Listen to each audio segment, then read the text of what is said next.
I started acting, done a few films, and I went to an assembly. Sitting around a fire one night, I was told, "You don't do anything for the people.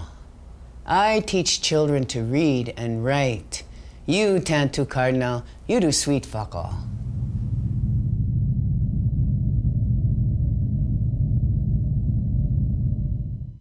And I'm still bitter. I'm still angry.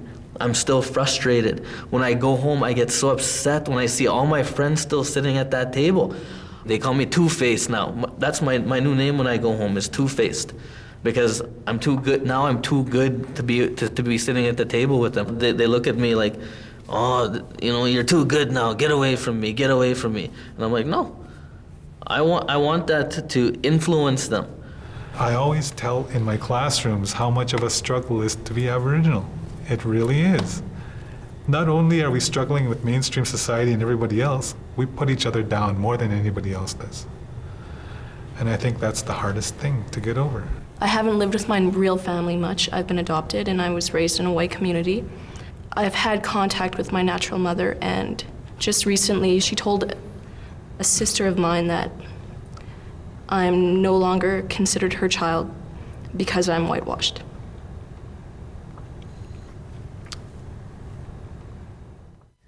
Sabotage, backstabbing, the put-downs, internal racism, gossiping. You know, there's a term for it, lateral violence. Did you hear how much they're paying? Nope. $55,000 a year. For marketing director. Not bad. Anne's got an interview too right before me. She's probably gonna offer to like wash the dishes or do the laundry. Well, you know, Crystal, there are ways. Ways? You're such a rookie. If you've been around this place as long as I've been, you'd know that we live and breathe by this stuff. What stuff? Come on, Dave, tell me. I can't believe I need to spell it out. You know, undermine her, attack her credibility, start a rumor. A rumor? About what? Well, you know Derek from accounting. Yeah. Well, I've seen Ann go to lunch with him before. Maybe those lunches are taking a little too long. Shake her up. You know, Ann, she might not even show up. Tell you what, I'll plant a bug in Andrea's ear this afternoon. By tomorrow, the whole office will know. For 55 G's a year, do it. And I'll pay Anne a visit too. Good afternoon, Anne speaking. Oh, it's you. Did you take Mark to swimming? Good. Listen, I gotta go. Hi, Crystal. Hi. So you're working on your portfolio. Can I help you with something? Is this yours? Just finished. Nice design, good composition. To the point, this is really good. Thank you. I would have thought the graphic design work would have been a bit more native, but you know, this is okay. More native? This is fine. Well, I really wouldn't expect you to know the difference because you're not, you know, really Aboriginal. What the hell are you talking about? It's no big deal. I think it's great that the office has people like you working here. People like me? Oh, just a second. Crystal here. Yeah, can you email it to me? And thanks for this opportunity. I think it's gonna be a great project. I'm surprised she even got an interview. You really think so? Well, I know, Andrea. Makes sense. They have been going for lunch more and more often these days. Anne and Derek, no way. And did you know Derek's on the selections committee? No. Yeah, I don't believe it.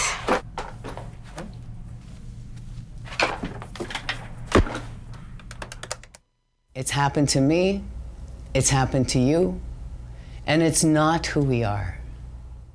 I've heard elders say that gossip is the biggest killer of a person's spirit.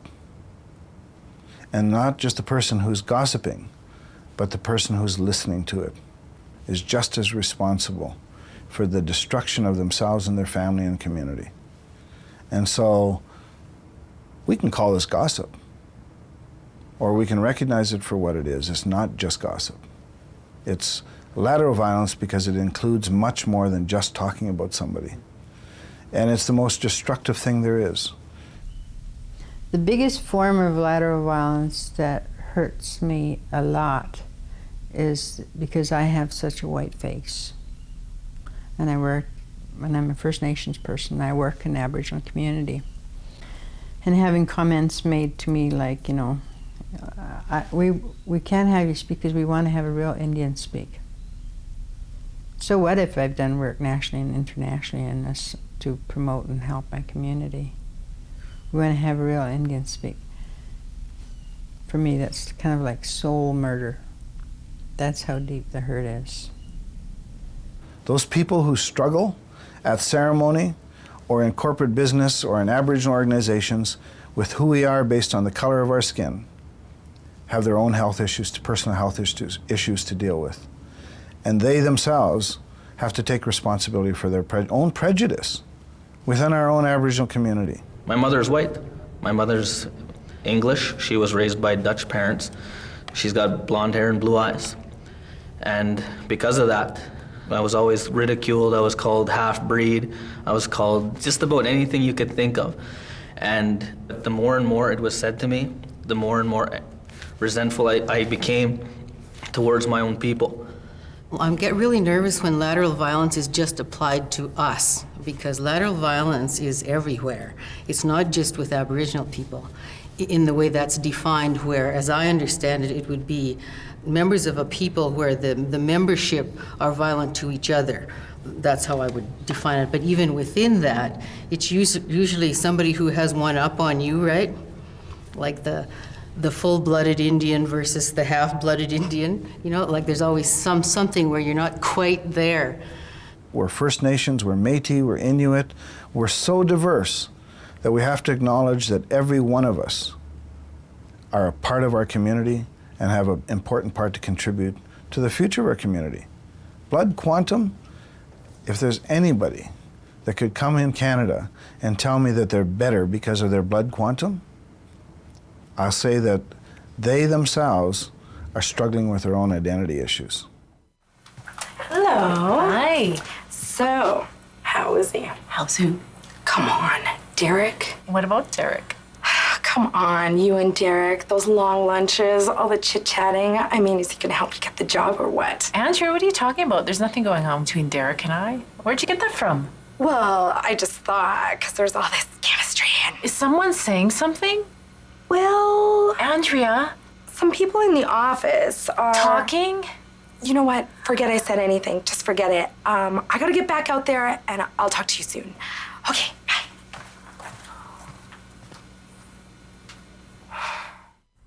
Christian, I don't know what's going on here today. I think it has something to do with the interview tomorrow. First, Crystal's up here talking about me not being native, and then Andrea. Yeah, Andrea, the receptionist, she's asking me about Derek and I going for lunch, wondering if anything's going on. No, of course not. Christian, nothing's going on.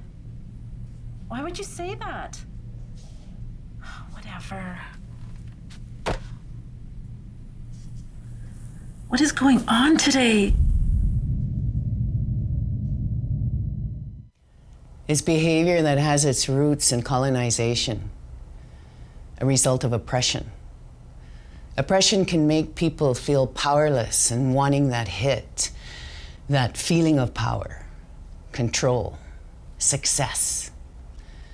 So we take power from where we can get it, in our own backyard, laterally, across, fighting among ourselves.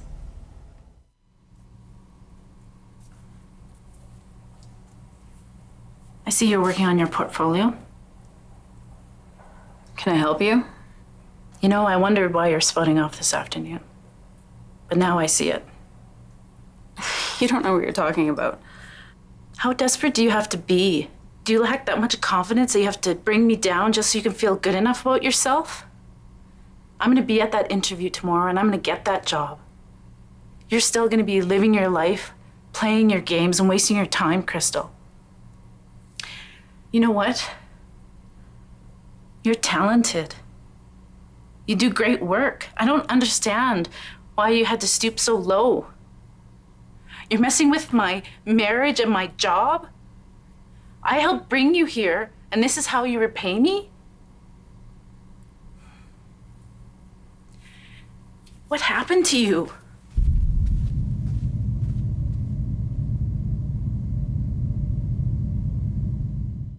We're talking about lateral violence and what's happened to us, but I can't help but wonder where does it come from? Where did that come from? Where did we learn to treat one another in that way? And then I think about fear. Like, I think we do a lot of what all of you have mentioned out of fear, and the need to feel that we have a little bit of power, because power has been taken away from us for so many years. When you look at the time of colonization, the time of residential school, and even to this day, like, you can't even go back and say it all happened in history, because it continues to happen to us today. But the unfortunate thing is we now are taking on the role of the oppressor and doing that to our own people. At the age of 5, all the way to the age of 16, I spent in those behind a wall like this. And what I learned in there, you know, and for me was to survive that system. And to survive that, it was like learning how to steal, cheat, and everything, you know. Everything so negative, you know, I learned in there. You know, when I go back to my experience going to a provincial school and walking, you know, through that class, through those school doors for the first time, and you being, you know, the only busload of Native kids that go there, and they're looking at you and they're laughing at you and they're holding their noses, and right on that first day of school you realize that I'm different, and you internalize it and you begin to think that I'm not good enough, I'm not as good. So every time I've been rude or gave off some signs of being not a very good person, it's because of how I feel inside my own insecurities. And I think that's what happens in our communities. People don't even realize that they're doing this anymore because they feel, you know, they don't feel good about themselves. And how could we feel good about ourselves when we have the history that we do? That's where we need to get our young people back to the root of those teachings and find out where all this hate, anger, and everything else comes from, you know. Because somewhere inside each person, you're going to find out that there was a place where that thing started from. And we all need to go back there and start working on that, bringing that out, be positive instead of negative. We can talk about all of the things, and we know the history, everybody knows the history. Or we can personally start taking responsibility for the way we interact with each other in our community, the way we behave. Are we going to be selfish? Or are we going to be unselfish and contribute to our community, teach our young children that there's a positive way to build community, not a negative way? A community isn't constructed or built by wars and violence. We know that. We've seen the destruction of the world and our societies. So community can only be built by propping up each other, creating relationships, building strong ties as a community. That's the only way a community gets built.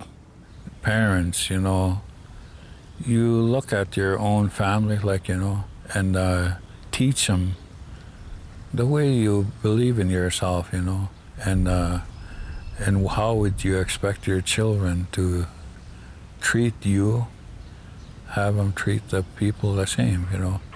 And if we can all do that, you know, there wouldn't be no violence, you know, yeah. The part that I really, really like, though, is like when you say forgiving, if you forgive yourself and you forgive the people who did you wrong or people that put you down, that changes everything. It really does. You know, when you blame somebody, you carry so much on your back.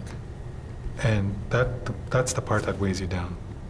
We got to stop weighing ourselves down, or else we'll never change. When I think about how we address these things, it does always come back to just us. We have to do it. There's no other way. We cannot expect or ask, because nobody else will do it. Nobody else has anything to gain except us. The government is not going to stop it. Church is not going to stop it. Regardless of what was ever done historically, it's got to be us that stops it. Me. Each one of us taking our inventory. So those people are watching this, maybe take a minute and think about when's the last time that you committed an act of lateral violence.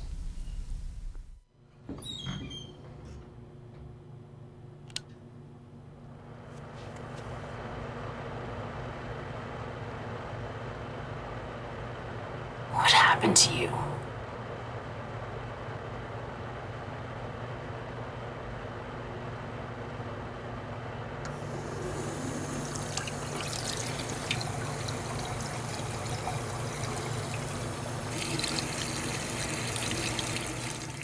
I was despondent because I felt like I hadn't accomplished what I thought I should have accomplished by now. I was a failure. I was sweet fuck all, drinking beer at a table by myself. Then this woman walked in and spotted me. She came right over to me and she showed me school pictures of her 2 little girls, 6 and 8. One wants to be a reporter. The other one wants to be on TV and movies. And because you're there doing what you're doing, I can tell them, go ahead, my girl. And the moment those words were said, I felt in my heart and soul that I was where I was supposed to be. This is my life. And finally, I trusted it.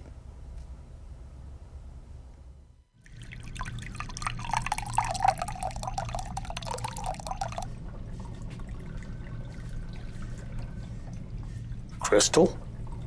Oh, you don't look so good. Canceled my interview 5 minutes ago.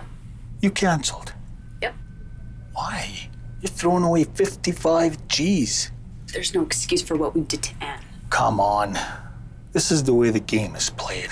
You caved way too early. I did nothing too early. Now leave me the hell alone. Whatever. Hey, did you hear? For what? Derek pulled himself from the selections committee. So? Because of his affair with Anne. And apparently her husband even found out they might be getting a divorce. And if they got a divorce, I mean, could she really keep working here? And you know that, Derek? I've never. You know what, Andrea? If you want to know about Anne and Derek, why don't you go ask him yourself? I don't want to hear it.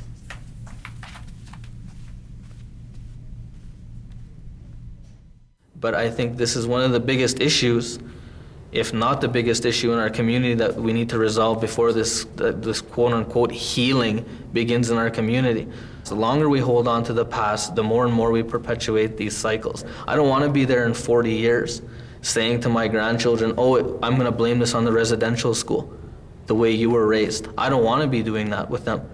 I want them to be doctors. I want them to be lawyers. I want them to walk on the moon. I want them running this country. That's what I want for my children, my grandchildren, my great-grandchildren. Coming to university this past year, I've grown, and I told myself to be open to everything. And I never would have thought that after a year at university, all of my best friends on campus are Aboriginal people. And that's... I'm so happy for that. Love your community, not just the place where you come from, but Aboriginal community in general. When you love that part, it's a good thing because it doesn't matter what our struggles are, we eventually come together as a community. But once we have this dialogue and once we learn to talk with each other and deal with our stuff, we will be a powerful community. So I think this is a big step. So thank you, I really enjoyed it.